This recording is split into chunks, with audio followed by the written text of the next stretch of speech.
Lord Annan of Kingsclere. My Lords, I too would like to thank Baroness Morris not just for securing this debate, but for introducing it so eloquently. And I'm sure all of us on all sides were moved by her passion and her evident conviction. And she's, of course, right that we have an obligation. It's one of the deepest instincts we have as a species to want to do things for the young. And I can't help feeling that there has been a real disproportion in the impact of these lockdowns. They've been asymmetric in their effect. They've hit people in the private sector harder than people in the public sector. They've hit people in cities harder than people in villages. But above all, they've hit young people harder than middle-aged and elderly people. I haven't been teaching all three of my children during the lockdown. Mine, as my noble friend Baroness Wilde has, mine span the education. They bookend the system. One is in reception, one in her first year at university. And I can see that in different ways every one of those cohorts has been negatively impacted. If not for any other reason than for the most obvious one, something which I think we're all grimly aware of, my lords, time speeds up as we get older, subjectively.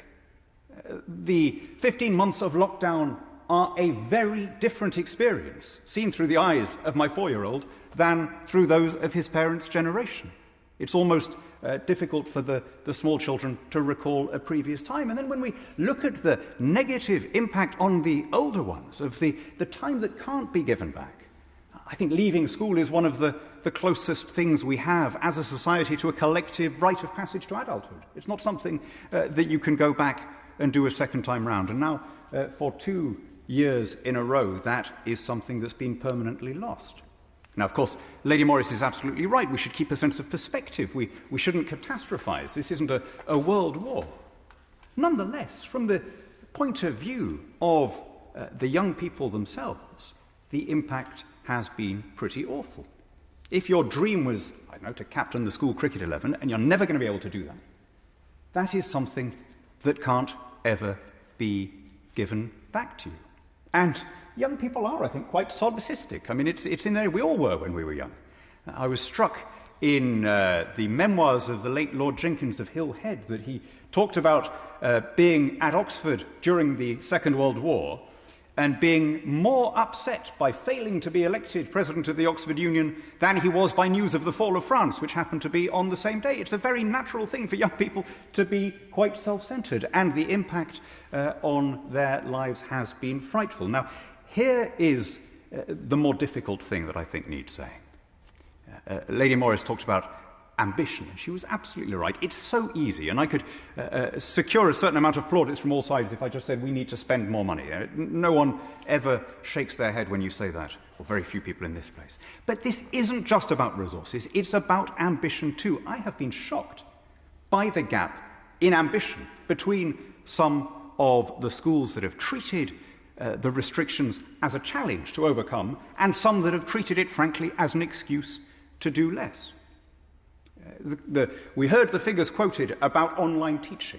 According to the Children's Commissioner, half of secondary school teachers and 60% of secondary school students and 60% of primary school students in the summer term of last year got no online teaching at all. Now, that's not a question of resources. I mean, once you've installed Zoom or Teams, it's effectively free. That's simply a question of ambition.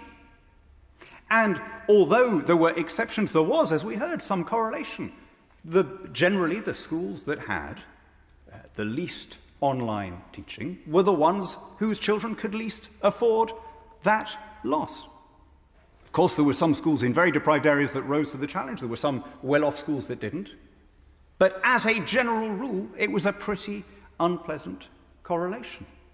And I make this point because if we are now going to try and make up the lost time, it isn't just about budgets. It's also about ambition. And that means that we have to be prepared, if we're serious about putting children first, to mean that gives them a priority over some competing interests. It might mean a longer school day. It might mean shorter school holidays. I'm very struck by the way in which the National Education Union, having campaigned furiously against schools coming back at all, having demanded that everything be done online, the moment that that was conceded, then started campaigning against online tuition, so that a lesson effectively became just a video and then a PDF worksheet. Now, imagine pre-lockdown, if you'd gone into a classroom and that had been the style of teaching, would any of us have regarded that as adequate? So I think we do indeed owe a debt to what Kipling called our angry and defrauded young. And that is a debt that we will need to start paying now, all of us, and that will mean not just decreeing greater resources, it will mean putting in the hours as well.